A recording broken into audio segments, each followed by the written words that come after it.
Hello,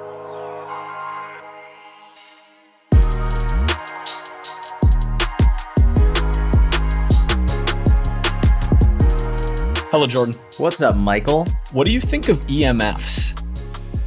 Electromagnetic fields? Yes. Well, I'll tell you what, before we even get into EMFs, if you enjoy the podcast, please leave a 5-star review.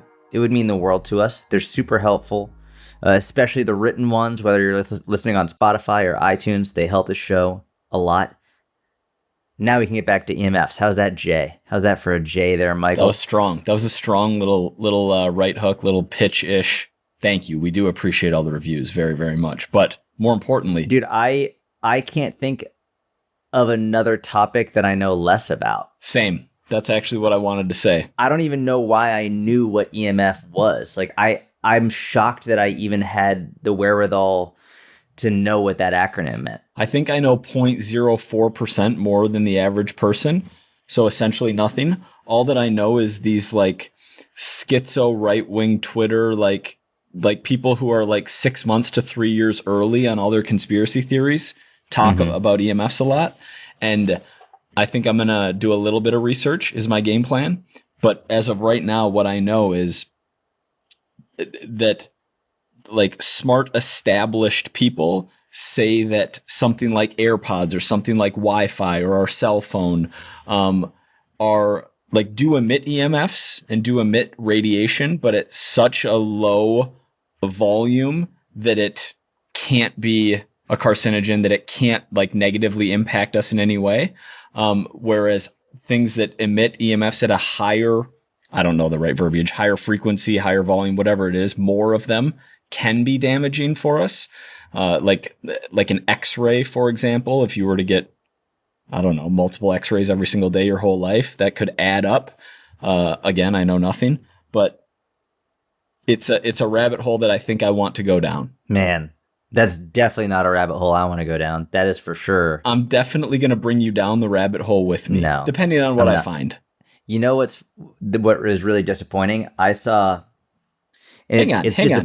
You're not going to let me drag you down this rabbit hole? Hold on. I'm going down this rabbit hole with you right now, but I'm not going to be sunk down further before I explain this. It sucks because I saw Paul Saladino, carnivore code dude, making content on this and saying how bad AirPods are for you because of it. Don't be emotional. Hold on, listen. I'm saying I already know where you're going.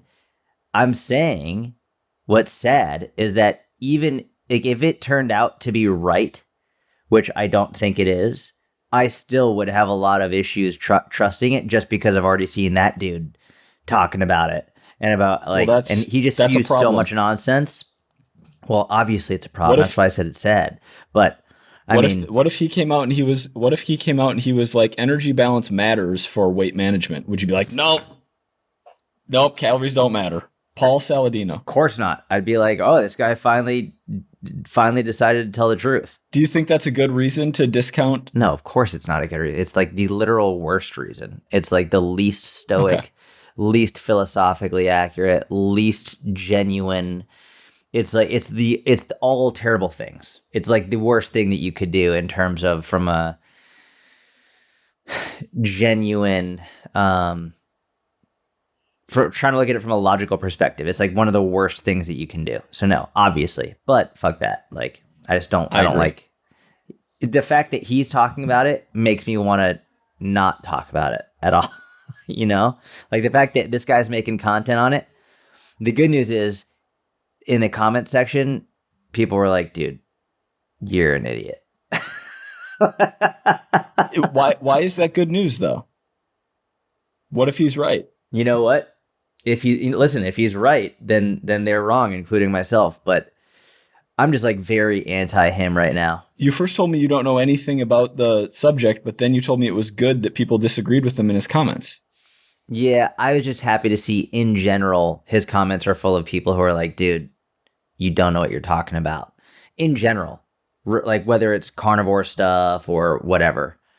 It was good to see. So if he's right about this thing and people disagree with him, it's a good thing because you just don't like him? No. If he's right about this one, like I said, then I'm totally fine with him being right about this one. It's just he's done so much stuff that's not right and not accurate that obviously my walls come up even higher as soon as I hear him talking about something because he makes up so much other stuff.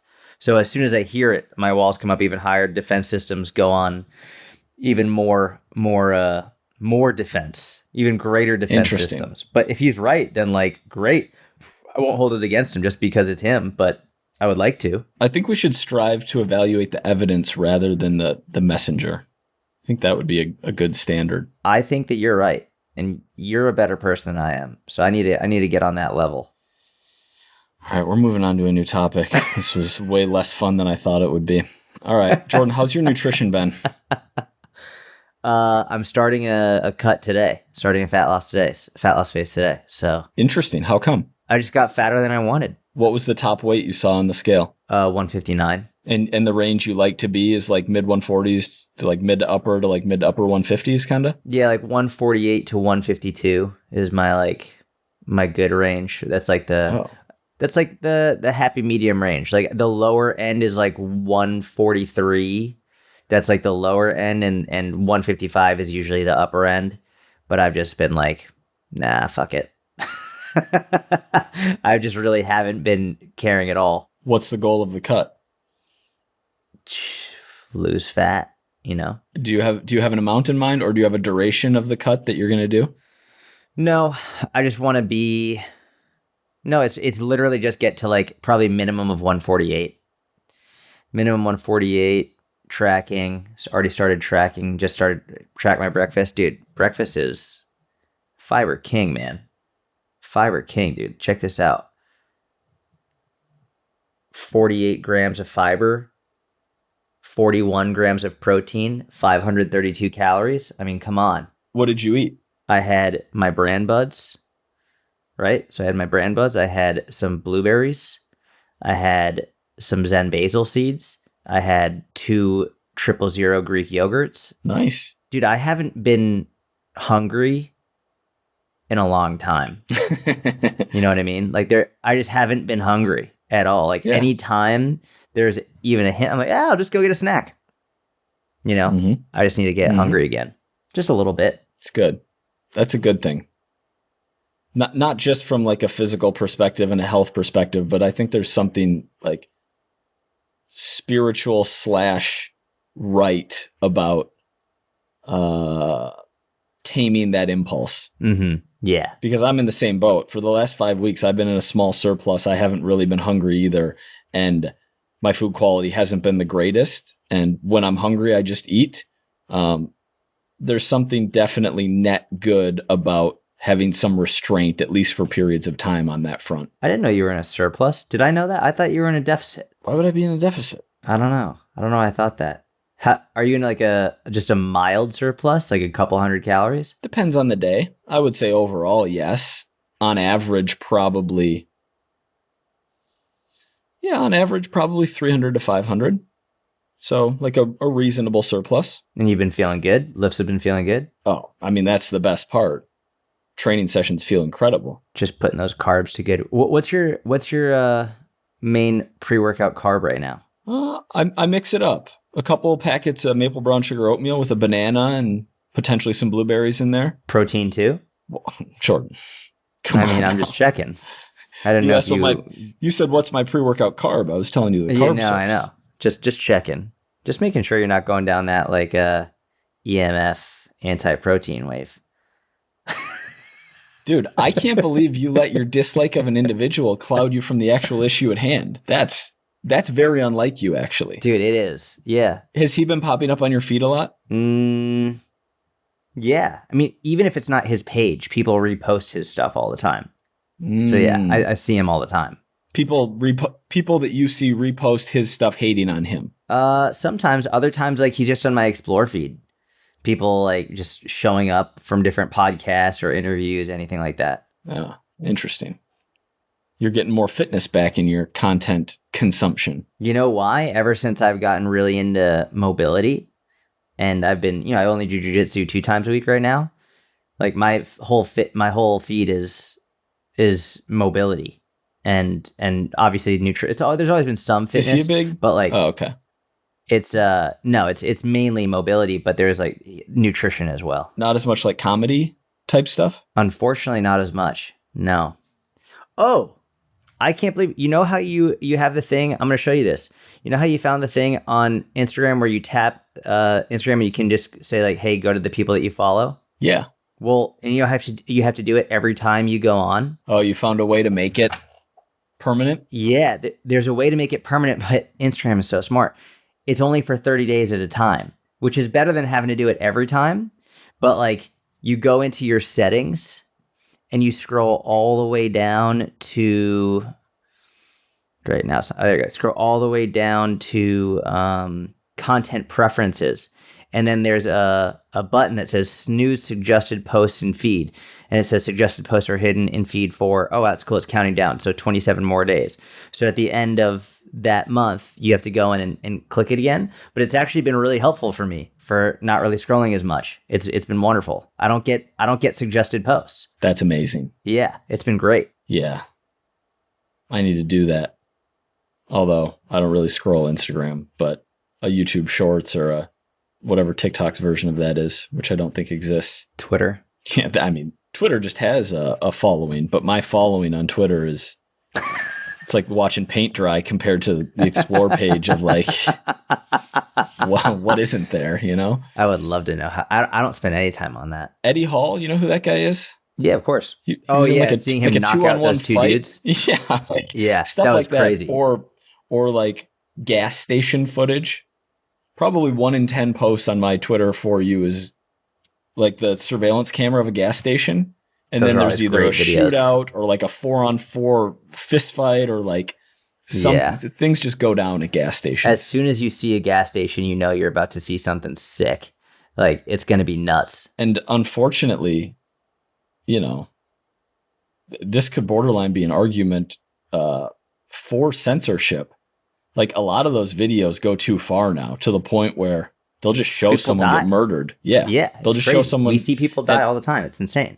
I try and scroll off. Like I'm trying to predict what level of video it is, or you can block an account that's posting a lot of that type of stuff, but it's insane. Dude, you went to your first UFC fight. I did. You loved it. Yeah, it was, I mean, I told you, Gary had an extra ticket. I was out in New York coaching him for a few days. He had an extra ticket to UFC 302, Dustin versus Islam.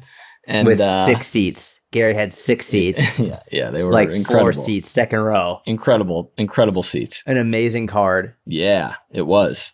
It was really fun. I was telling you, my immediate first impression was the difference, because you can evaluate any sport watching on TV versus watching in person, and what the difference in that experience is like. I actually find watching the NFL to be extremely enjoyable on TV, like the TV production and, you know, what you gather from the game compared to being in person.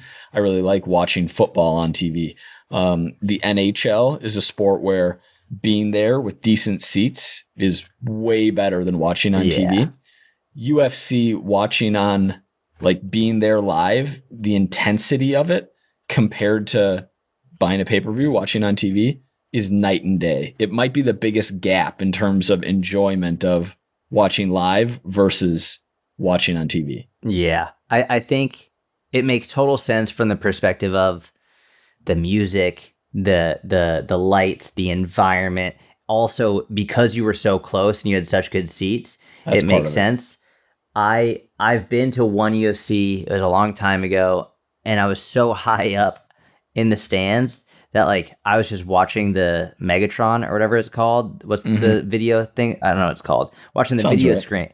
Yeah. So, like, and as someone who really likes fighting and the techniques, I prefer watching it on TV because I'm actually looking to see what they're doing, like, to actually, like, dive in.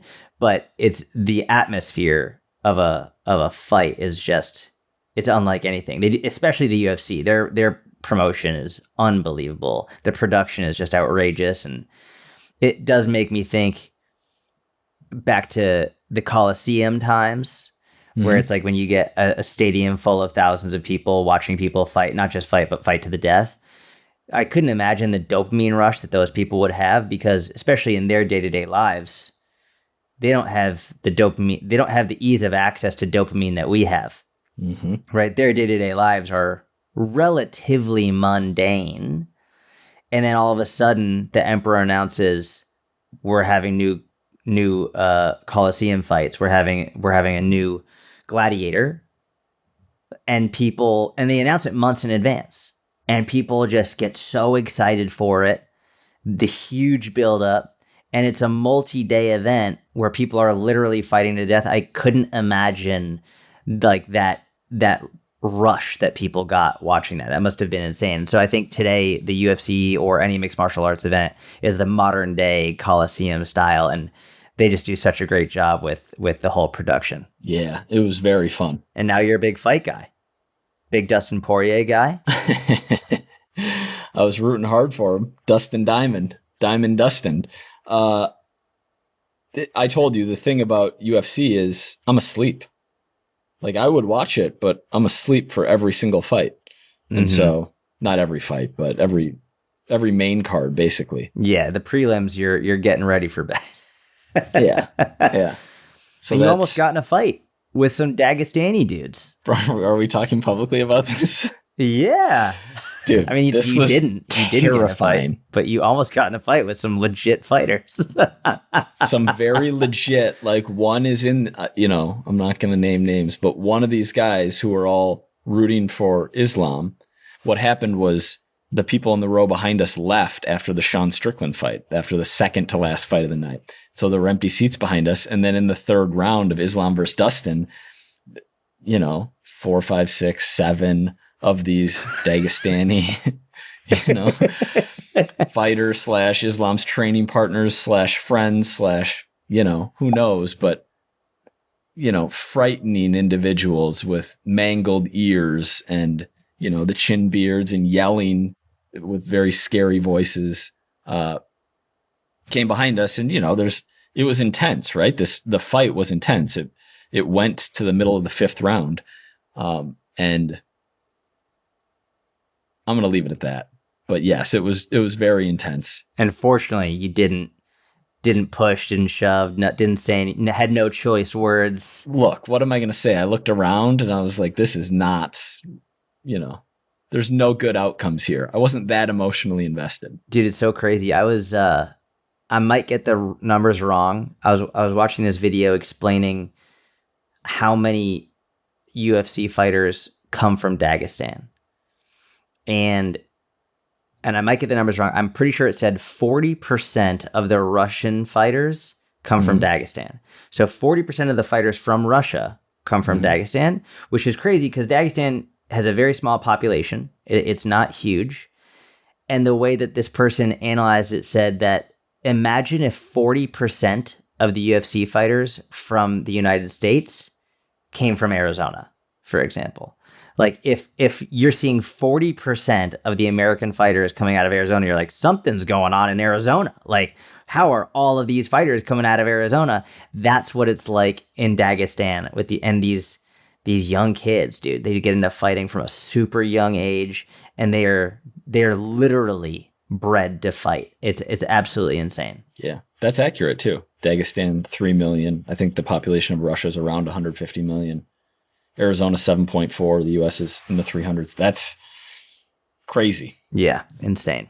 I can't believe that you, given, your Are you going back to EMFs? Yeah, I can't get over it. Your caution around processed meats, like your whole fiber journey you've been on for these last several years, like all of these things that all stemmed from you not wanting cancer. And you just don't even care at all. I guess you're in a good place mentally. Maybe that's what that means. I mean, I also don't think I'm doing anything. I don't think I'm that exposed to EMFs. Bro, look at what's in both of our ears right now. You don't think that those things... Bro! No, but I don't have AirPods. And what's on your head I wear these like for a very brief amount of time. I wear these like twice a week. I got for you. an hour. I'm not wearing these all the time. I wear these like the headphones like twice a week, and I think my overall exposure is super low. The thing is, I know so little that I don't know anything about your or my exposure because I haven't done enough research. Like phone in pocket. I mean, is your phone ever Then I'm not on fucked. you? Yeah. But All of these usually the things, weekends, but otherwise, yeah, it's yeah, on me like for a it's like 24-hour glued to me. Yeah. And so look, I'm not jumping on, I don't want to identify with this crazy dude who says we should only eat animal products. And I hate that that's how this was spun, but I'm going to start doing some research. And look, I'm looking out for you and me and our future lineage. Dude, honestly, I appreciate it. And I'm excited to hear what you come up with. Me too. Me too. You know what I really want to learn about? Is I want to learn about how to grow my own vegetables and my own food. Like, I really want to learn. I want to learn how to. Is it called homesteading? Is that the word that they use for it? I want sounds to right. grow my own stuff. That'd be cool. You know, that'd be super Yeah. cool. I really want to like, and I don't know. I just feel like that'd be fun. Do you know what you would start with?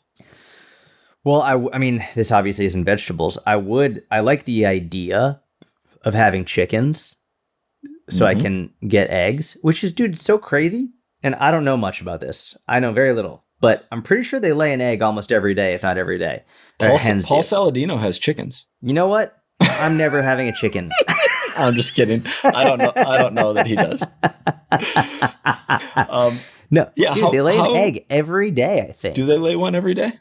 Google it. You check up on me, because I think it's almost every day a hen lays an egg. Hens typically lay eggs every 24 to 26 hours under ideal conditions. How crazy is that? Is that not absolutely wild to you that every day she's laying an egg? It's pretty sweet. It's nuts.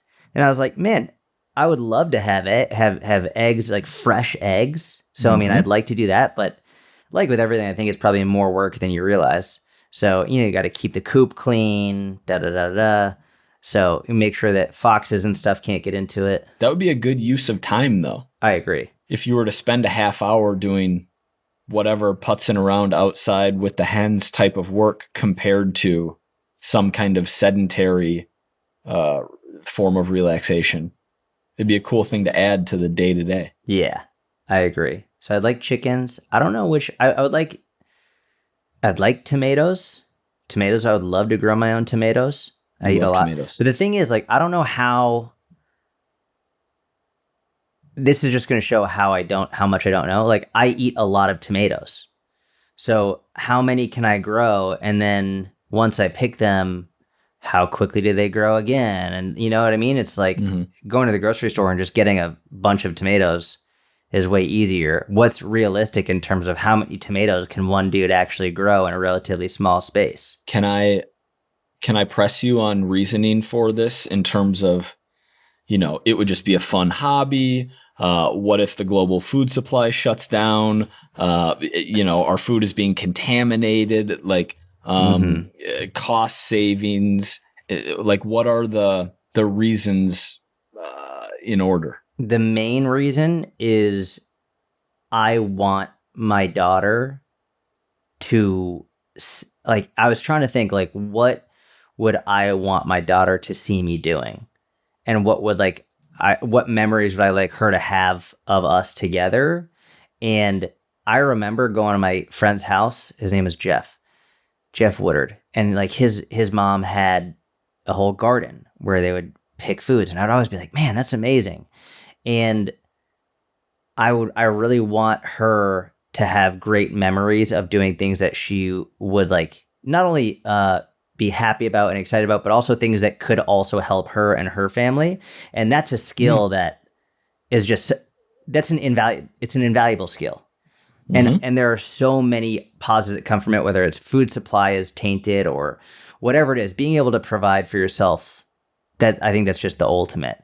But also having her watch me do that, I think is just, it'd be a really nice thing. And it's something I always thought about how much I would have loved to see that in my family, and we didn't. So, and I think it would be fun to do together, go out, pick, and to see how much work goes into making your own food and being appreciative for the food that you have. I think now with the grocery store, most of my life I took it for granted. Oh yeah, we just have all these tomatoes here, and we have all this food, and we have all this meat, this packaged meat, and that was what going hunting for me. Like I logically knew an animal was being killed before that, but now if I go to the grocery store and pick up meat, it's like, oh, like, I have a greater connection with what I'm eating just because I've been involved in the process of getting that food, even just one time. So that's honestly the biggest thing is I would like to have that with my daughter. Really cool. And just fun for her to do growing up, right? It's additional time outside. It's additional time getting sun. It's additional grounding. It's additional, like, getting dirty. Hands. Yeah. Building that immune system. You don't want to be an indoor kid. It's no good comes from that. Have you ever done any gardening? You do any gardening or your parents do any of that? Yeah, my mom and one of my sisters like to do a little bit of that for fun. My mom grew up next to a farm, and okay. Yeah, and my great grandpa had a farm. Oh wow. A big farm? Yeah, it was good sized. I was so young. You posted the thing about him. One of my first memories, having him cut the head off of a chicken and the chicken run around. Or did you post that, or was that just on an old episode? That might have just been on an old episode. I didn't post anything about you seeing a chicken's head get cut off. I know what happened. You saw a chicken's head get cut off? I love it. Yeah. When you posted something and I was like, what episode was that from? And you said episode 150, because I wanted to go back and see the context of the episode and just what was going on. And in that episode, I talked about that. But yes, that was... Oh, wow. Yeah. I just forgot. Yeah. No, I think, I think farming is an unbelievably important and meaningful profession. And I'm very grateful for those who do it. And yeah, dude, do you remember in 2018 when we were in the city? I literally remember we were in my apartment and I was craving nature, and like, there's skyscrapers all around us. I got to get concrete everywhere. Like there's like nothing natural about this place where we are. And you were like, you should go like intern at a farm for 3 months in the summer, like bale hay and stuff. And I was like, nah. It's so hard, dude. Yeah. I'm just thinking of like a very small scale garden in the backyard. I'm not thinking, of course, like opening up a 60-acre beet farm. Of course. Although you love beets. You know what I like? Oh, 2 of the most underrated fruits of all time. Okay. Plums. Yeah. And cherries. I have cherries highly rated. So, but yes, they're both very good. I've never heard anyone say their favorite fruit is a plum.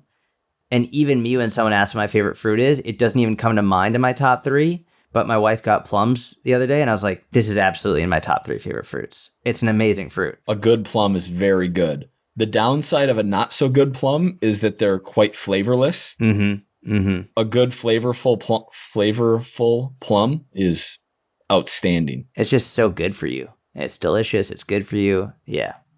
Love a good plum. Fruit's where it's at. Micronutrients. Yeah. Oh, speaking of, I saved this for the podcast. And this is going to make a good discussion around like trigger foods and keeping certain types of food in the house and how your environment impacts your ability to adhere to a diet. Given you're on a mini cut here, I think it'll make good conversation. But I'll give you a little context. I was shopping around Costco. I went there to pick up a few things, and I decided I'm just going to grab a cart, walk around, and see if there's anything that I want. I was thinking about getting extra calories, keeping it nutrient dense, walking up and down a few aisles. I come across this bag of dried mango, very large, 40 serving bag, I want to say, 35 carb, most of which is sugar, 140 calories per serving, 40 servings. So the cost per serving is insane. But in my mind, I'm thinking I'm having not the easiest time getting 500 grams of carbs in per day. And doing that with rice and potatoes is pretty brutal. And I don't want to be eating, chocolate chip chewy bars or these other random things. So this could be a good dessert type thing for me. A few pieces of dried mango. Dude, when I tell you that this dried mango from Costco is literally crack, it is unbelievable. And the kicker is it provides zero satiety. I've never eaten anything in my life that did this. Not one thing ever. I can eat 20 strips of mango at four strips per serving. So 5 servings of mango, which is what is that? 700 calories plus? Yeah, easy. Like that, and feel like I didn't eat anything. It provides zero satiety. It's so good too. Yeah, I'm never buying it again. It might be the most dangerous. Did you eat all of it? Did you eat the 40 servings? I mean, I bought it. I think this is actually my second bag that I went through. You want me to take my shirt off and flex, Jord? Huh? What are you laughing at? Dude, no, I know that you're shredded.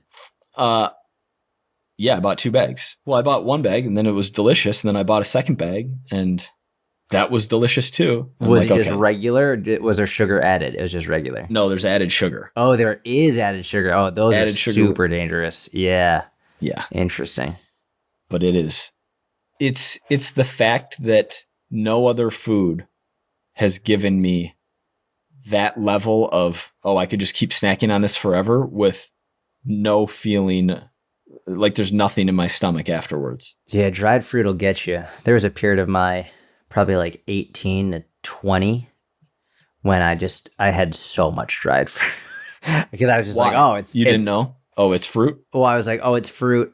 So it's so funny. When I started out in fitness, I immediately went to the calorie crowd and you go through phases of what you believe, what you don't believe. And when I was young, like 14, 15, 16, I was like, oh yeah, calories are really important. Then I went through a brief phase when I was living in Israel where I just became a little bit more like holistic. And I was like, no, it's more like quality. And in Israel, like they have like, number one, amazingly high quality food everywhere.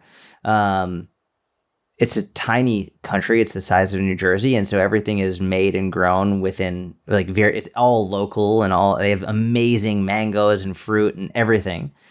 And so everywhere you go, all over the street, there are street vendors selling dried fruit and and smoothies and fresh fruit juices and all this stuff.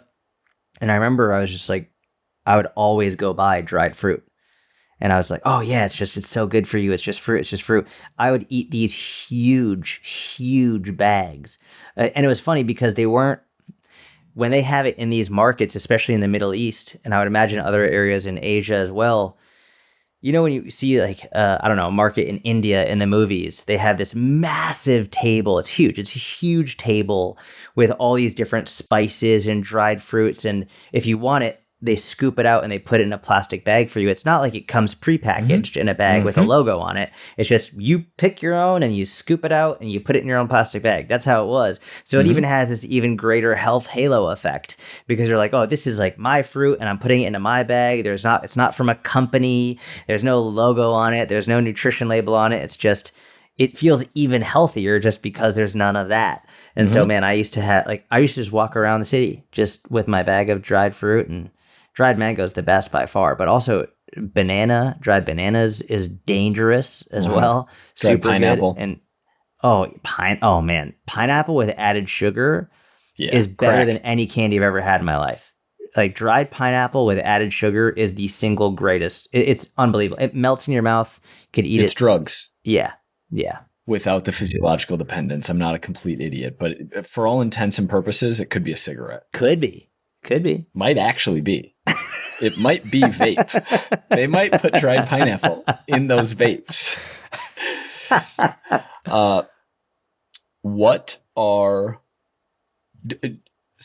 Do you have foods that you intentionally don't keep around the house when you're in a fat loss phase? And if so, what are those foods? There's nothing that I intentionally don't keep around the house, but there's foods I intentionally do keep around the house. So like, there's nothing where I'm like, this can't be here, but there's a lot that I'm like, this needs to be here. Okay. which is very interesting. As I'm saying, like, I don't think I've ever spoken about that, where it's like, because my rules with myself are never I can't have it. It's just if I do want it, then I need to have something else first. And the main rule, especially in a fat loss phase, is I just need to hit my calories, my protein, and fiber. Like that's the main rule. Mhm. And if I hit my calories and I'm a little bit hungry, then I'm hungry. That's it. I hit my calories already. But you would be okay like having one piece of fried chicken or one slice of pizza and being like that was worth it for would you No. rather, I guess? Okay. No, I mean, I would be okay with that mentally, but if I'm at a point where, if I'm like by myself, for example, I'm not just going to get fried chicken on a random day, especially in a fat loss phase. That just doesn't make sense to me. If I'm going out with a buddy or with the family and we're going to have a family meal and we're going to a fried, like, yes, I'll definitely have it, but I'm probably also not having one piece of fried chicken. I'm like, you know what, fuck it. Today I'm going to go over my calories today. I'm just going to enjoy it. And that's that. But the thing for me in a fat loss phase is when I'm by myself, it's so easy to be on point and dialed with my nutrition. So I'm not going out of the way to eat these not nutrient dense, not filling foods, even if they're more enjoyable taste wise, it just doesn't match up with my goals. It's interesting because the types of foods that you really like aren't foods that you could necessarily keep on hand. They're foods that need to be prepared. Yeah, like pizza, fried chicken, Mhm. yeah, French fries. You're not as much of a sweet processed packaged as you are savory, higher fat, higher salt. That makes sense. Exactly. But the original point you were making is a good one, which is by having the good nutrient dense options readily available and having like a foods that you definitely keep around, that makes it much easier to adhere. Oh, so much easier. So I have like, whether it's watermelon, whether it's those prepackaged salad bags, it's the easiest lunch ever. Put some chicken on top of it or cottage cheese or something, get some extra protein. I always have miso soup on hand. That's like a night, because again, I like the savory. So at night, if I want to have something a little bit savory, just make some miso soup and that fills you up too. A bunch of fresh fruit, whether it's watermelon or apples or oranges. What else do I always have on hand? Yeah, I mean, Greek yogurts. I always have like 000 Greek yogurts on hand. Yeah, that's pretty much it. And then it's so funny. Like I just do one fat loss phase a year, and then I'm good for the year. So it's really, I think a lot of people are constantly trying to be in a fat loss phase. Like they just do it all the time. Yep. Even though they're not actually in a fat loss phase, like they just think they are. So they'll have 1 or 2 days on and then 5, 6, 7 days off, and then go back and forth. But they're always thinking about being in a fat loss phase. And that's where, especially when you're working with clients, making that like, hey, that's why I like sometimes the jab approach, where it's like, hey, we're going to have 1 week perfectly on and then 1 week maintenance. 1 week perfectly on and 1 week maintenance. Because when you just have like 1 week, you have to be perfect. They're so much more likely to be on point. And then we can slightly increase calories, bring them up to maintenance, practice the skill of maintenance, and then go back into a deficit, back to maintenance, back to deficit, back to maintenance. Even if it's like 2 or 3 weeks of perfection and then 1 or 2 weeks of maintenance, it's really, really, really helpful because it gives them a light at the end of the tunnel to say, okay, well, this is it, and then I can back off and take a week or two and just be light. Yeah, there's interesting research around that. 2 weeks on, 2 weeks at maintenance. In terms of ability to adhere in total fat loss over an extent like a 6 or a 12-month period. The caveat is maintenance doesn't mean eat whatever you want. Maintenance means you're probably tracking and you're going to be in your maintenance range. Yeah. And that's why I think this method is so helpful, because most people never practice maintenance. They're either in a fat loss phase or eating as much as they want. And so when it's like, hey, let's be very clear, you're in a fat loss phase for 2 weeks and a maintenance phase for 2 weeks. And your maintenance phase, you're eating 200 to 300 more calories a day. It's not that much. You're still tracking. all of a sudden it's like, oh, so this is what maintenance looks like. So when they do eventually reach their goal, they don't just rebound and gain it all back within 4, 6, 8 weeks. It's like, oh, okay, so now I know what maintenance actually looks like. It's a great point. You're not doing a jab deficit for this, though, because it's just not a very long period of time. And I don't struggle with consistency. Like when I decide to do it, it's You're done. just going to do it. Yeah. Yeah. I don't need, and if I need a day or so off, I'll take it. Yeah. And then I get right back on track. Like if I'm having a holiday or whatever. But a day or so off for you is there's like a real event where the enjoyment of that event trumps the adherence. It's not like, yes, I'm just feeling a little extra hungry one day, so I'm going to give myself a day off on day 6 of my fat loss phase. Correct. Exactly. You know what else is, I think I've changed my mind on this.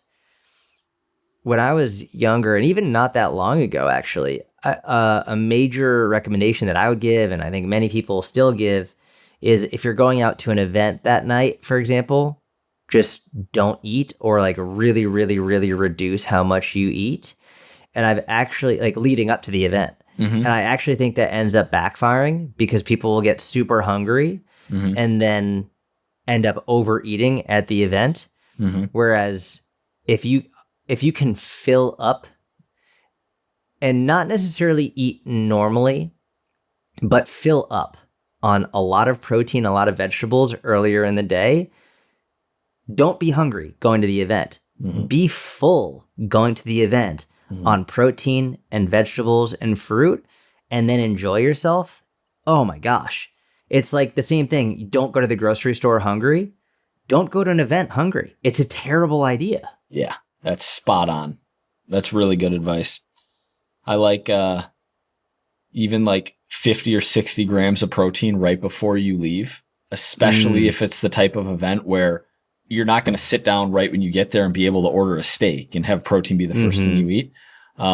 There might be hors d'oeuvres, there might be a 90-minute cocktail hour, whatever it is. But if you have 50, 60 grams of protein right before you go, and some fiber, some fruit, whatever, but that protein especially, it's going to blunt hunger and allow the carbs and fats you eat after.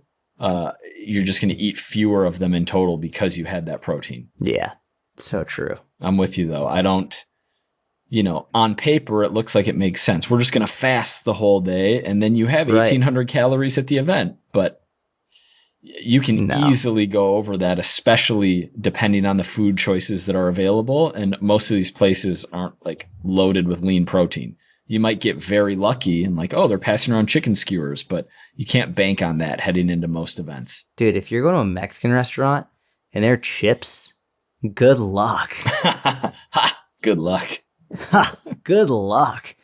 Dude, chips, do you know how much calories? Calories in tortilla chips are so high. That might be the most depressing calorie. And guac, obviously. And here in Texas, everyone's getting queso with it. And I'm like, dear Lord, that's a 8,000 calorie pre-meal right there. You know what's awesome? And this highlights such a difference between us. And my question earlier that didn't really make sense to you about trigger foods in the house. And I'm thinking Oreos. I'm thinking ice cream. I'm thinking sweet processed. I could go the rest of my life going to a Mexican restaurant 3 days a week and not eating a single chip before the meal and just letting them sit. Yep. Really? Just you just don't care about the chips. That's crazy. I don't think they're that good. I know. They're fine, but if I'm trying to be dialed and you put out Oreos, okay, now we have a problem. But chips and salsa? Yeah. Oh, that's so funny. I could have one chip and salsa and then just sit there and not be tempted and sip my tap water. That's so interesting. Yeah. That's crazy how taste buds work too. Because we've got, like, we're so different. And not just you and I, but in general, humans are so different. And also your taste buds can change over time. That was actually a really good piece of another piece of my explore feed is all this parenting advice, which is crazy because I never like search for parenting advice, but somehow they know that I might need it. And there was this woman who was giving parenting advice for your children with food and getting them to try new foods and basically telling them the truth and being like, listen, you don't have to eat this, but you do have to try it. And the reason you have to try it is because your taste buds change over time. And so what maybe you don't like now, you will like later. And what you didn't like before, you'll like now. I was like, oh, that's genius. It's a great way of explaining how many thousands of taste buds you have. But yeah, man, Oreos. I couldn't care less about Oreos. Tortilla chips, I'll fuck some tortilla chips up. Is the research around taste buds like a real field of study, and do we know a lot about it, or are we more in early stages with that kind of stuff? I have no clue. You're going off of content that you got served up on your Explore page. Correct. Because when I think of taste buds, I go straight, like I don't know any research around taste buds changing. I go pure intuition, N=1 personal experience, which is basically that I could make myself like any food. Like, I almost think it's psychological. I think it is. I think it absolutely is. I mean, we see this all the time with coffee. Granted, coffee is different because caffeine, which I don't know if that's technically a drug or not, but we see, I mean, again, alcohol is a drug, so people can no one likes whiskey the first time they drink it, but over time it can be an acquired taste. But I think foods can be an acquired taste as well, even if they don't have these drugs associated with them. Yeah, onions, tomatoes, mushrooms. There are lots of different foods that are often not loved by kids, but eventually you just start to appreciate them. I also feel like kids have, and I don't have research to support this, but from my own experience, I feel like kids have an unusual desire for sweetness. Like, kids love sugar so much. I mean, I rarely see an adult in those candy stores in the mall, right? It's rarely are adults being like, oh yeah, let me just go get gummy worms and gummy bears But kids lose their fucking mind over that stuff. That's a great point. It's funny.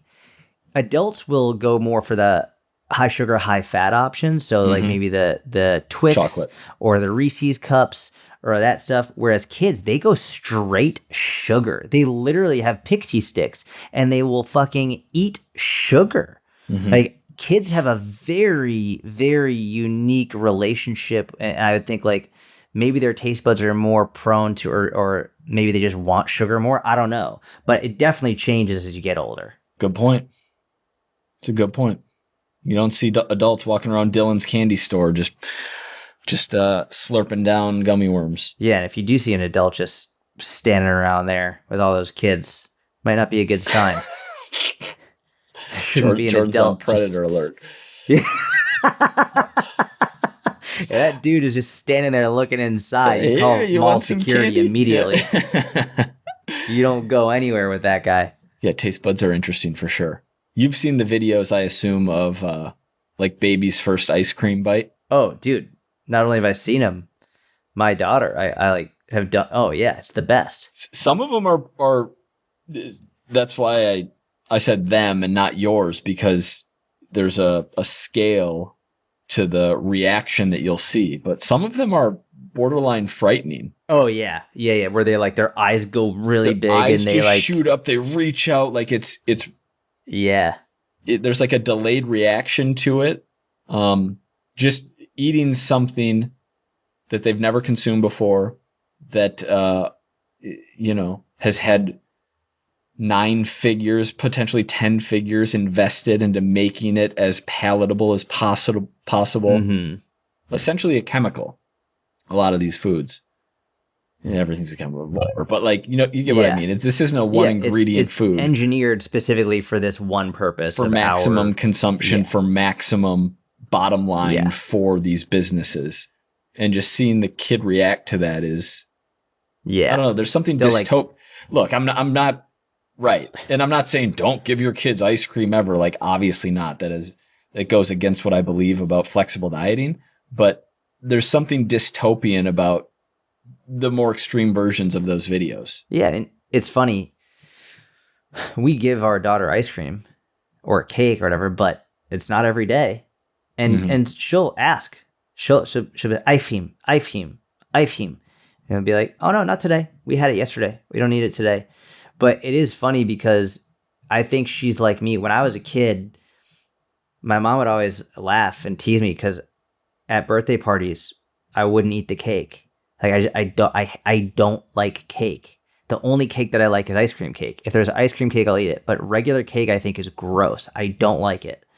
And so I remember at Acton Bolodrome, I forget whose birthday it was. Might have been Stuart Roll. Acton Bolodrome, there was cake and there was watermelon. And they were like, "Do you want cake?" I was like, "No, I'll just have watermelon." And my mom like lost it. She was like, "You're the only kid in the whole party who's having fruit instead of cake." It's just, I preferred it. My daughter, the other day, we were having ice cream. My wife was having some ice cream and I was having watermelon, and we offered her both and she chose the watermelon. Cool. It's very interesting how like it is different based on the child. Some children are like freak out. And even though she does ask for ice cream, she's never freaked out about it. I think she likes it because it's cold more than anything on her teething. It's not because the taste. Like she seems to enjoy fruit. My daughter freaks out for blueberries, not for ice cream. Like every day she'll come downstairs, it's like berries, like screaming for berries. So it's very cool to see that develop in a child. And I wouldn't imagine it's very obvious that what you're trained to eat as a child will massively impact your palate as you become an adult. Never mind the habits and everything associated with it, but your palate that you develop as a child will absolutely impact how you eat as an adult. Fully agreed. And I think that you're doing a really smart thing, and anyone who does this, by introducing something like ice cream or some hyper palatable foods, because that's the environment that they're going to grow up in. Like that's the food environment they're going to experience in the future. And so, of course, you can have some ice cream, but not every day, and you can't eat as much as you want. And, learning how to build good habits with access to those types of foods is really smart, rather than, no, you're never allowed, these are bad. Correct. And then 10 years old at your first unsupervised thing and like go crazy. And that, like, yeah, that's not good. She's also learned she would do this. I remember the first couple times after we had ice cream after dinner, there were a couple nights where she wouldn't eat dinner and just ask for ice cream. So she would just be sitting there and asking for it. And that's when we were like, nope, no ice cream tonight. So she learned that first you eat your dinner, and then if you're hungry after, and then if you want, then we can have ice cream sometimes throughout the week, not every day. But there were a couple nights where she literally ate less. Like she stopped eating early, just asking for it, and then we would try to give her other food, and she wouldn't do it. And I think many people would have just given in and said, "Well, just eat something, eat the ice cream." And my wife and I were like, "No, like if she doesn't want to eat, she doesn't have to eat, but she's not getting ice cream because she didn't eat the other food." And then very quickly, within a couple of days, she was eating her whole dinner. And then if she wanted the ice cream, she could have it. Thank you very much for listening. Great episode. We'll be back next week, every single Tuesday. Have a good week. See ya.